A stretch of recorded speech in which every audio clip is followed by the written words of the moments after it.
Bonjour à tous, bienvenue sur la chaîne YouTube Mécanique Sportive, c'est Nicolas. Aujourd'hui je suis ici à Dieppe pour vous présenter la nouvelle Alpine A390. Il y a beaucoup de monde, même si j'essaye de me trouver un petit passage entre tous les gens. Je vais vous emmener découvrir en détail cette voiture comme d'habitude, malgré un petit peu le monde, mais je vais vous donner toutes les caractéristiques. Il y aura deux versions. Bref, là on en a une bleue, on en a une grise un petit peu là-bas. Je vous emmener faire le tour un petit peu, vous allez voir, il y a des journalistes du monde entier. Comme d'habitude, je vous fais un petit backstage en même temps.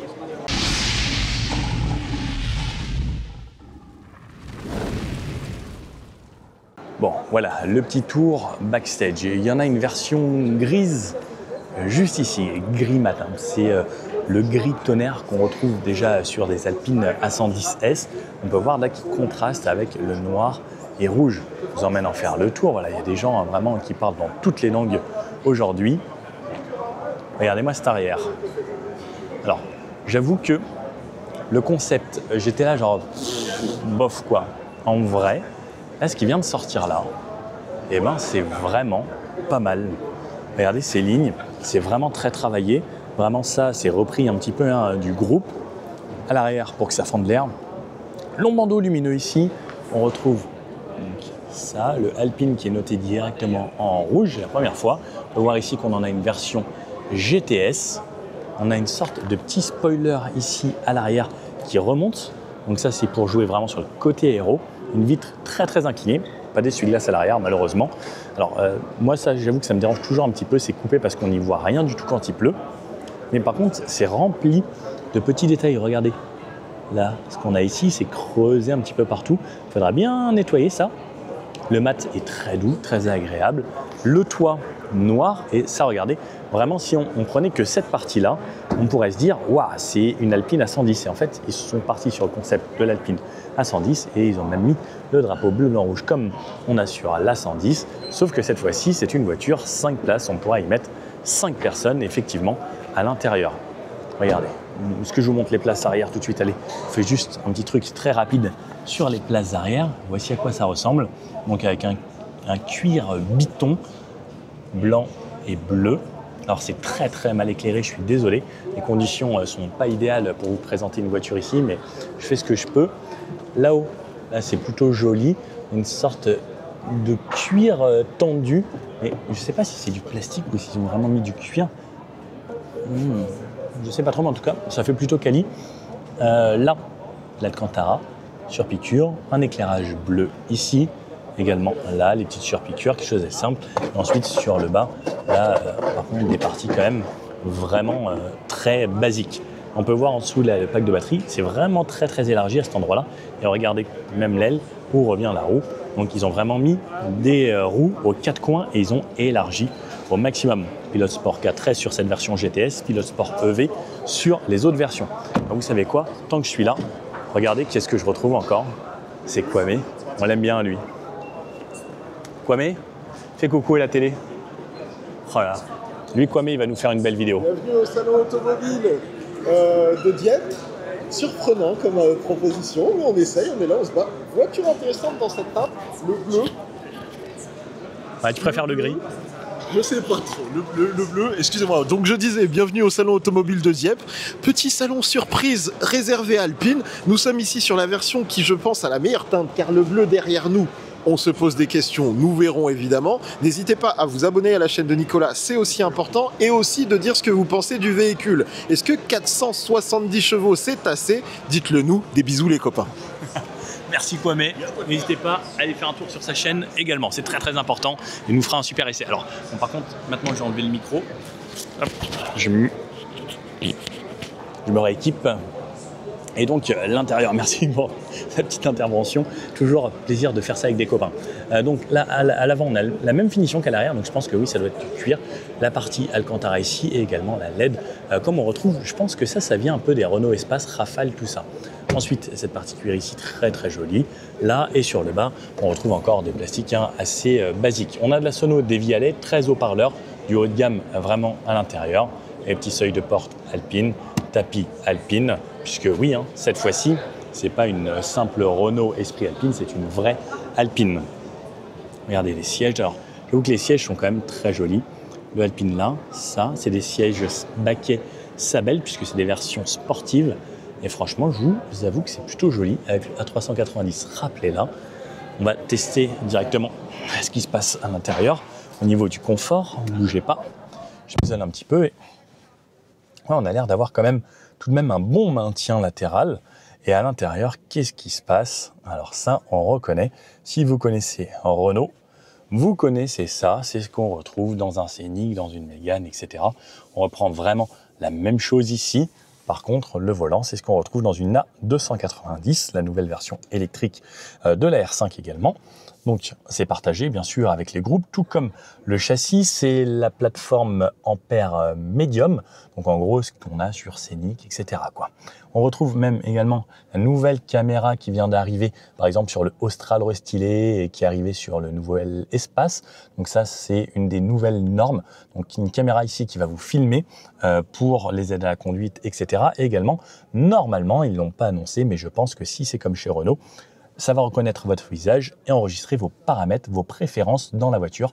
À mon avis, c'est censé faire la même chose. Et également, on peut voir, c'est qu'on a ça en Alcantara. Et pour ceux qui le voient, je ne sais pas si vous arriverez à le voir, là, non, ça va être compliqué, je vous montrerai de l'extérieur. On a une petite Alpine A110 de l'époque sur le pare-brise. Et ça, c'est une petite touche de détail sympa. Donc là, ici, c'est en dur, mais avec une surpiqûre et une texture sur le dessus. Des choses de simple, il n'y a pas d'affichage tête haute. On a tout directement sur cet écran. Le petit bouton Overtake pour donner un boost. Le récupérateur ici recharge, donc on a 5 niveaux, roue libre. 1, 2, 3. Regardez, bah tiens, là ça me le fait là. Ici, donc, alors sur le truc bleu, là, si ça veut bien faire la mise au point, là, là, là, rien du tout. Et ensuite, on aura même le mode One Pedal, les drive modes. On peut, comme d'habitude, changer le mode save, donc en gros le mode éco, le mode normal, on peut voir que ça change un petit peu les couleurs, le mode sport, hop, petite animation, et le mode perso. Et ah oui, truc hyper important, c'est qu'on va avoir un mode track ici. Le mode track, là, ça va être également plus cool pour pouvoir s'amuser, puisqu'on a jusqu'à 470 chevaux. Comme quoi, mais vous le disiez, on va revenir sur toutes les caractéristiques une fois qu'on sera à l'extérieur, dehors. Et particularité également ici, qui se différencie des autres marques, c'est ça. Donc comme on a sur l'Alpine A116, le drive, notre parking est reculé. Juste ici, on a les 2 ports USB là. On peut voir qu'on a même une petite clé USB, un porte-gobelet, un seul. Par contre, on a un grand rangement ici sur le dessous avec une petite moquette. Et on peut voir que c'est éclairé en LED, comme c'est éclairé là-bas. Plus la petite touche très sympa ici, c'est le Alpine. Alors, je ne sais pas si vous le voyez, mais il est éclairé également de la couleur de l'éclairage d'ambiance. Quelque chose d'assez simple. Sur le haut, pareil, hein, assez basique. On retrouve ce qu'on retrouve chez Renault, pareil pour les LED. Je vous avoue que ça, dans mon Bigster, j'ai la même chose aujourd'hui. Je suis venu en Bigster et tout de même de l'Alcantara là-haut. Et éclairage LED. Juste ici, les rétroviseurs standards, assez gros. On a une belle vision. Par contre, ce qui est bien, c'est qu'ils ont pensé au coin bombé. Je ne sais pas si des deux côtés, ça c'est une bonne chose. Et on a une belle visibilité. Je suis positionné assez haut et on a de l'Alcantara vraiment partout sur le haut. Et j'avoue que bah, c'est plutôt pas mal. Et au vu des places arrière, ça ressemble à ça. Bref, on va voir ce que ça donne. Bougez pas, je vais aller m'incruster aux places arrière. Voir si le Nico a de la place. Just 20 seconds and I finish. Hop là. Au niveau des places arrière, alors, il n'y a pas du tout de lumière ici. Mais moi qui suis grand, Nicolas, alors ouais, je ne tiens pas du tout. Bougez pas, je vous mets un petit coup de flash. Ouh, là je viens de voir un truc sympa. Regardez ça. Ouh, bah qui est sa belle, je n'avais pas vu le carbone ici, puisque je la découvre vraiment avec vous. Hein. Et donc, Nicolas, le 1m80. C'est compliqué. Hein. Là, si vous voyez, c'est pas fait pour les grandes personnes. C'est également pas spacieux là. Alors le siège est très très reculé. Il n'y a pas de place sous le siège. Je peux à peine passer mes pieds. Voici à quoi ça ressemble ici au niveau des ports USB. On a un petit rappel Alpine là. Le plancher plat, puisque bah, c'est une voiture électrique.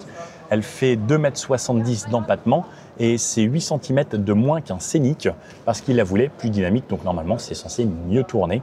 On verra ça sur la route quand on l'essayera. Hop, et allez, je ressors. Je vais laisser la petite dame également. Good, thank you. Faire un truc. Yeah, you can go inside. L'arrière et le coffre aussi également, qui peut être quelque chose d'important. Le coffre, on a, si je ne dis pas de bêtises, 532 litres. Voici à quoi ça ressemble. Donc, là. Alors, il n'y a personne pour me tenir le truc quand je vais monter dedans. Mais est-ce que je peux monter? Pensez. Je sais que sinon, vous n'êtes pas content. Bougez pas. Vous mettez comme ça. Hop là. Tac. Tac. Ah si, c'est très spacieux. Allez, 532 litres, par contre, très spacieux. Et on a même encore de la place ici pour pouvoir mettre son câble. Ça, c'est plutôt pas mal. Ouais. Regardez, hop, et je vous remontre. Là, juste en dessous. Ah si, ça le fait. Bon, on découvre petit à petit la voiture comme ça. On va regarder de ce côté-là. Au niveau des jantes, alors celles-ci sont peintes entièrement en noir. On peut les avoir en version diamantée également. Noir, arche de roue noir, plus ce petit badge noir.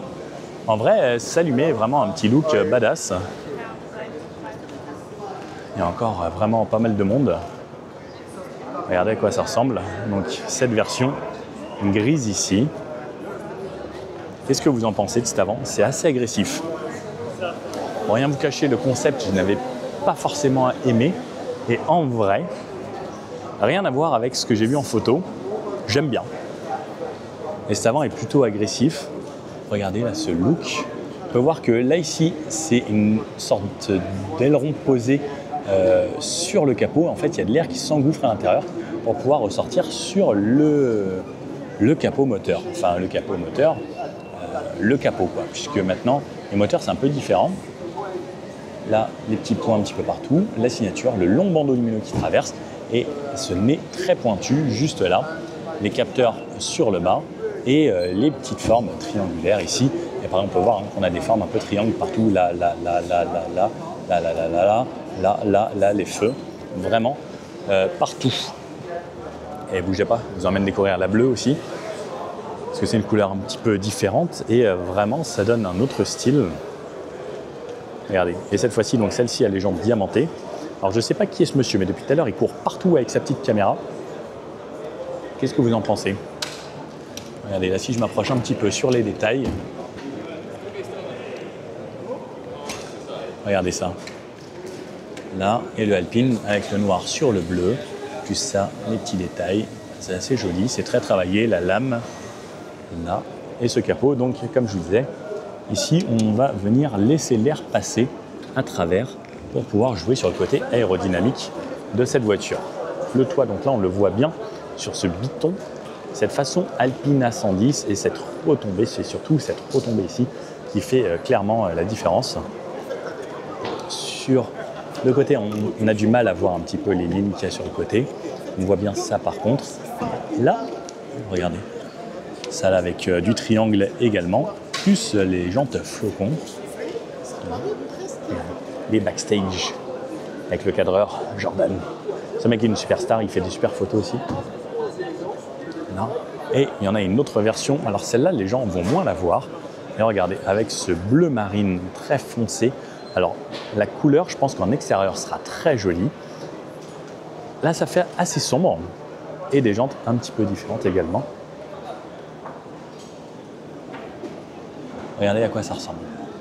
Là, j'avoue que j'aime bien. Laquelle vous préférez pour le moment? Ah, c'est plutôt pas mal. On voit encore des caméramans un petit peu partout. Je vais aller voir à quoi ressemble cette arrière.